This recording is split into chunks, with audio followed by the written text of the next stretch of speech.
എല്ലാവർക്കും നമസ്കാരം. ഇന്ന് നമ്മൾ ഡിസ്കസ് ചെയ്യാൻ പോകുന്നത് സ്ത്രീകൾക്കുണ്ടാവുന്ന ജീവിതശൈലി രോഗങ്ങളെ പറ്റിയിട്ടാണ്. അപ്പോൾ ഈ ഒരു ടോപ്പിക്കിനെ കുറിച്ചിട്ട് നമുക്ക് വേണ്ടി എക്സ്പ്ലെയിൻ ചെയ്ത് തരുന്നതിനായിട്ട് ട്രിവാൻഡ്രത്തെ ഇംകോപ്സ് ഹോസ്പിറ്റലിലെ ചീഫ് ഫിസിഷ്യനായിട്ടുള്ള ഡോക്ടർ ശാലിനി ഡോക്ടറാണ് നമ്മുടെ പോഡ്കാസ്റ്റിൽ വന്നിട്ടുള്ളത്. ഡോക്ടർ നമുക്ക് ഇതിനെ പറ്റിയിട്ടുള്ള ഡീറ്റെയിൽഡ് ആയിട്ടുള്ള കാര്യങ്ങൾ നമുക്ക് എക്സ്പ്ലെയിൻ ചെയ്ത് തരുന്നതായിരിക്കും.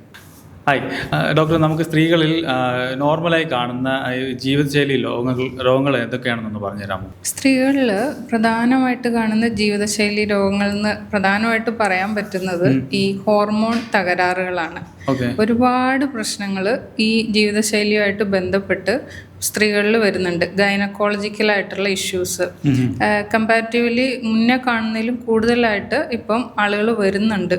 ഈവൻ കൊച്ചു കുട്ടികൾ പോലും, പ്യൂബർട്ടി അറ്റൻഡ് ചെയ്ത കുട്ടികളും മുതൽ അറൗണ്ട്, അതായത് മെനോപോസ് എത്തുന്നവർ വരെ ഇതുപോലുള്ള ധാരാളം പ്രശ്നങ്ങൾ കണ്ടുവരാറുണ്ട്.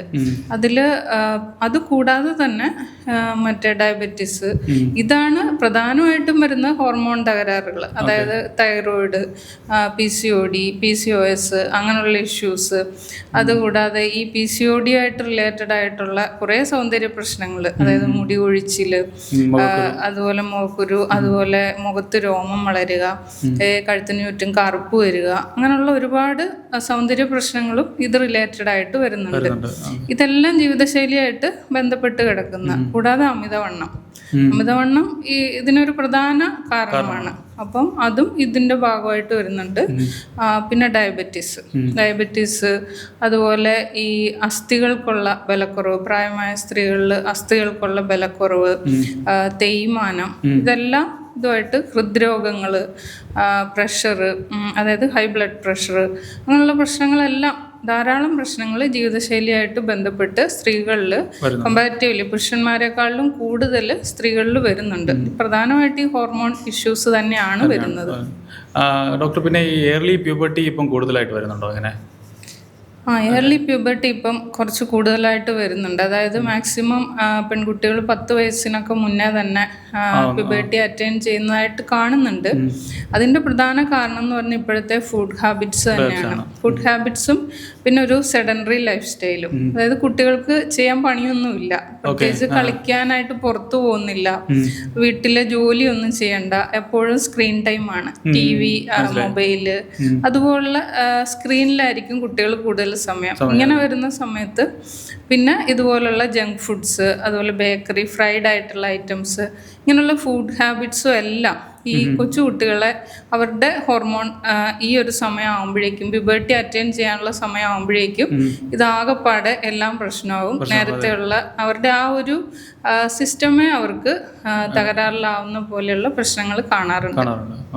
ഡോക്ടർ, പിന്നെ നമ്മുടെ ഈ ഇപ്പോഴത്തെ ജോലി ഉണ്ടല്ലോ, സ്ട്രെസ്ഫുൾ ആയിട്ടുള്ള ലൈഫാണ്. ഇപ്പോൾ IT ഫീൽഡിലാണെങ്കിലും ചിലപ്പോൾ നൈറ്റിൽ വർക്ക് ചെയ്യുന്ന ആൾക്കാരുണ്ടാവും. പിന്നെ നല്ല സ്ട്രെസ്സാണ്. ഇപ്പോൾ ഇത് കാരണം കൊണ്ടിട്ട് നമുക്ക് ഈ ഹോർമോൺ ഇംബാലൻസ് ഒക്കെ വരാൻ ചാൻസ് ഉണ്ട്. അപ്പോൾ അത് വെച്ചിട്ട് നമുക്ക് നമുക്ക് ഈ ഇതുപോലത്തെ അസുഖങ്ങൾ വരാനുള്ള ചാൻസസ് ഇല്ലേ? പിന്നെ ശരിക്കും ഉണ്ട്. അതായത് ഈ പ്രധാനമായിട്ട് സ്ട്രെസ്സാണ് ഈ ലൈഫ് സ്റ്റൈൽ ഡിസീസ് എന്ന് പറയുന്നതിൽ തന്നെ നമുക്ക് സ്ട്രെസ് ഒരു മെയിൻ റീസൺ ആണ്. ഈ അതായത് പണ്ടത്തെ കാലത്ത് സ്ത്രീകളൊന്നും ഇത്രയധികം പുറത്തിറങ്ങി ജോലിയൊന്നും എടുക്കാനൊന്നും പോയിട്ടില്ല, വീട്ടു ജോലികൾ മാത്രമായിട്ട് ഒതുങ്ങിക്കൂടുന്നു. പക്ഷെ ഇപ്പോഴത്തെ സ്ത്രീകൾ അങ്ങനെയല്ല. അവരാണ് കൂടുതലായിട്ടും പുറത്തുപോയി ഏൺ ചെയ്യുകയോ, പുരുഷന്മാരെക്കാളിലും കൂടുതൽ ഇപ്പൊ സ്ത്രീകളാണ് എല്ലാ കാര്യങ്ങളും. അപ്പം ഇതിന്റെ കൂടെ തന്നെ അവര് കുടുംബം നോക്കണം, കുട്ടികളുടെ കാര്യം നോക്കണം, പിന്നെ അവർക്കുള്ള സാമൂഹികമായിട്ടുള്ള അവരുടെ കടമകളെല്ലാം നിറവേറ്റണം. അതിന്റെ കൂടെ അവര് വർക്കും കൂടെ ചെയ്യണം. അപ്പൊ ഇതെല്ലാം ഒരാൾ തന്നെ ചെയ്തു വരുമ്പോഴേക്കും അവർക്ക് അവരുടെ ഒരു സ്ട്രെസ് ലെവൽ അങ്ങ് കൂടും. ഇത് കൂടുന്ന സമയത്ത് അവരുടെ സ്ട്രെസ് ഹോർമോൺസ്, അതായത് കോർട്ടിസോളൊക്കെ കൂടും. അതുപോലെ ഉറക്കക്കുറവ്, പ്രോപ്പറായിട്ടുള്ള ഉറക്കം കിട്ടുന്നില്ല, ബോഡിക്ക് ന്യൂട്രീഷൻ, നല്ല ഭക്ഷണങ്ങൾ അവർ സമയത്ത് കഴിക്കുന്നില്ല. ഇങ്ങനെയൊക്കെ വരുന്ന സമയത്ത് ധാരാളം പ്രശ്നങ്ങൾ അത് ഓരോ രോഗങ്ങളായിട്ടായിരിക്കും അവരുടെ ശരീരത്തെ ബാധിക്കുക. അത് ശാരീരികമായിട്ടും മാനസികമായിട്ടും ഒരുപാട് പ്രശ്നങ്ങൾ സ്ത്രീകൾക്ക് ഉണ്ടാക്കാറുണ്ട്. അപ്പൊ സ്ട്രെസ് ഒരു വലിയ ഫാക്ടർ തന്നെയാണ്. ഈ സ്ട്രെസ് മാറിയാൽ തന്നെ കുറേ കാര്യങ്ങൾ നമുക്ക് സോൾവ് ചെയ്ത് കൊണ്ടുവരാൻ പറ്റും. ഓക്കെ. ഡോക്ടർ, പിന്നെ നമ്മൾ ഇപ്പോഴത്തെ ഒരു ജനറേഷൻ്റെ ഒരു പ്രത്യേകതയാണ്, അതായത് രാത്രി ലേറ്റായിട്ട് ഭക്ഷണം കഴിക്കുക, പിന്നെ ലേറ്റായിട്ട് ഉറങ്ങുക. അപ്പോൾ എനിക്ക് തോന്നുന്നു അവരുടെ ഒരു ബയോളജിക്കൽ ക്ലോക്ക് തന്നെ മാറുന്ന രീതിയിലാണ് അവരിപ്പോഴത്തെ ബിഹേവ് ചെയ്യുന്നത്. അപ്പോൾ ഇത് കൊണ്ടിട്ട് നമുക്ക് ഇതുപോലത്തെ അസുഖങ്ങൾ വരാനുള്ള ചാൻസസ് ഉണ്ടോ? അതെ, ഇതും ഒരു റീസൺ തന്നെയാണ്. ഞാൻ ഈ പറഞ്ഞ പോലെ തന്നെ ലേറ്റായിട്ട് ഉറങ്ങുമ്പം അതിൻ്റേതായിട്ടുള്ള ഇഷ്യൂസ്, അതായത് ഉറക്കം എന്ന് പറയുന്നത് നമ്മളുടെ ശരീരത്തിൻ്റെ റീജനറേഷനാണ്. ആ സമയത്ത് നമ്മളുടെ ബോഡി നമ്മളുടെ ശരീരത്തെ ഇങ്ങനെ നല്ല രീതിയിൽ റെസ്റ്റാക്കി, പല ഓർഗൻസും റെസ്റ്റ് ആയിട്ടിരിക്കുന്ന സമയമാണ്. ഈ സമയത്ത് നമ്മൾ അങ്ങനെ ഒരു പ്രോപ്പറായിട്ടുള്ള ഒരു റെസ്റ്റ് നമ്മളുടെ ശരീരത്തിന് കൊടുത്തില്ല എന്നുണ്ടെങ്കിൽ സ്വാഭാവികമായിട്ടും ഇപ്പം ഏത് മനുഷ്യൻ്റെ കാര്യമല്ല, ഏതൊരു മെഷീനാണെങ്കിലും പ്രോപ്പറായിട്ട് അത് എപ്പോഴും വർക്ക് ചെയ്തുകൊണ്ടിരിക്കുകയാണെങ്കിൽ ഒരു സമയം എത്തുമ്പോഴേക്കും അത് റിപ്പയർ ആവാൻ തുടങ്ങും. അതുപോലെ തന്നെയാണ് നമ്മളുടെ ശരീരവും. അതിന് പ്രോപ്പർ റെസ്റ്റ് അത്യാവശ്യമാണ്. ഈ റെസ്റ്റ് എന്ന് പറയുന്നതാണ് ഈ ഉറക്കം അത് പ്രോപ്പറായിട്ട് വന്നില്ല എന്നുണ്ടെങ്കിൽ ഈ പറഞ്ഞ നമ്മളുടെ എല്ലാ താളവും തെറ്റും. നമ്മളുടെ ശരീരത്തിൻ്റെ എല്ലാ ഒരു അസന്തുലിതാവസ്ഥ അതങ്ങ് പോകുകയും ചെയ്യും. നമ്മളുടെ ബോഡി അങ്ങ് പല പല രോഗങ്ങളിലേക്ക് മാറുകയും ചെയ്യും. ഓക്കെ ഡോക്ടർ, പിന്നെ നമുക്ക് ഇപ്പോഴത്തെ സ്ത്രീകളിലാണെങ്കിൽ ഈ PCOS എന്ന് പറഞ്ഞൊരു അസുഖം ഒരു കോമൺ ആയിട്ട് വരുന്നുണ്ട്. അപ്പോൾ ഇത് ഈ ജീവിതശൈലി കൊണ്ടിട്ടാണോ അല്ലെങ്കിൽ വേറെ എന്തെങ്കിലും കാരണങ്ങൾ കൊണ്ടിട്ടാണോ അത് വരുന്നത്? പ്രധാനമായിട്ടും ജീവിതശൈലി തന്നെയാണ്. ഈ ഫുഡ് ഹാബിറ്റ്സ്, പ്രോപ്പറായിട്ടുള്ള എക്സസൈസ് ഇല്ലായ്മ, അതായത് സെഡൻഡറി ലൈഫ് സ്റ്റൈല്, പിന്നെ ഉറക്കമില്ലായ്മ, ഭയങ്കര സ്ട്രെസ്ഫുൾ ലൈഫ്, ഇതെല്ലാം നമ്മളുടെ ശരീരത്തിലെ ഹോർമോൺസ്, സ്ത്രീ ശരീരത്തിലെ ഹോർമോൺ ഈസ്ട്രജൻ, പ്രൊജസ്ട്രോൺ, അതുപോലുള്ള എല്ലാ തൈറോയ്ഡ് ഹോർമോൺസിനെ എല്ലാം അഫക്റ്റ് ചെയ്യും. അതിലെല്ലാം ഒരു ഇംബാലൻസ് ഉണ്ടാവുകയും ചെയ്യും, റെഗുലാരിറ്റീസ് ഉണ്ടാവുകയും ചെയ്യും. അതുവഴി നമുക്ക് ഈ ഹോർമോൺസ് ഒന്നും കൃത്യമായിട്ട് പ്രവർത്തിക്കാതെ വരുമ്പോഴാണ് ഇതുപോലുള്ള സിസ്റ്റ് കാര്യങ്ങളെല്ലാം നമ്മളുടെ ശരീരത്തിൽ ഉണ്ടാവുന്നത്. അപ്പോൾ അതിൻ്റെ ഭാഗമായിട്ട് ക്രമമല്ലാത്ത ആർത്തവം, അതുപോലുള്ള പ്രശ്നങ്ങൾ, പിന്നെ മൂഡ് സ്വിങ്സ്, പലതരത്തിലുള്ള പ്രീമെൻസ്ട്രൽ സിംറ്റംസ്, അങ്ങനെയുള്ള ഒരുപാട് പ്രശ്നങ്ങൾ ശാരീരികമായിട്ടും മാനസികമായിട്ടും ഉണ്ടാവാനുള്ള ചാൻസസ് കൂടുതലാണ്.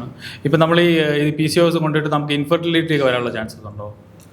PCOS അങ്ങനെ ഉണ്ടെന്നും പറഞ്ഞ് അങ്ങനെ കംപ്ലീറ്റ് ആയിട്ട് നമുക്ക് ഇൻഫെർട്ടിലിറ്റി എന്ന് പറയാൻ പറ്റുകയില്ല. എന്നാലും അതൊരു റീസൺ ആണ്. കമ്പാരിറ്റീവ്ലി നമുക്ക് ഒരു കൺസീവ് ചെയ്യാനുള്ള ബുദ്ധിമുട്ടൊക്കെ ഉണ്ടാവും. പക്ഷെ നമുക്കത് കംപ്ലീറ്റ് ആയിട്ട് PCOS അല്ല PCOD ഉള്ളവർക്ക് ഇൻഫെർട്ടൈൽ ആണ് അല്ലെങ്കിൽ അവർക്ക് കൺസീവ് ചെയ്യാൻ പറ്റില്ല എന്നൊന്നും പറയാൻ പറ്റില്ല. കൺസീവ് ആവാനും പറ്റും. പക്ഷെ അത് അവർക്ക് പ്രോപ്പറായിട്ടുള്ള മെഡിക്കേഷൻ, പ്രോപ്പറായിട്ടുള്ള ഡയറ്റ്, എക്സസൈസ്, അങ്ങനെയുള്ള കാര്യങ്ങളൊക്കെ കൊണ്ട് തന്നെ നമുക്കത് ക്ലിയർ ചെയ്യാൻ പറ്റും. അതുകൊണ്ട് അവർക്ക് കൺസീവ് ആവാൻ പറ്റില്ല എന്ന് പറയാൻ പറ്റില്ല. ഓക്കെ ഡോക്ടർ, പിന്നെ നമുക്ക് ഇപ്പോഴത്തെ സ്ത്രീകൾക്കാണെങ്കിൽ അമിതമായിട്ടുള്ള വണ്ണം വരുന്നു, ഒബിസിറ്റി വരാറുണ്ട്.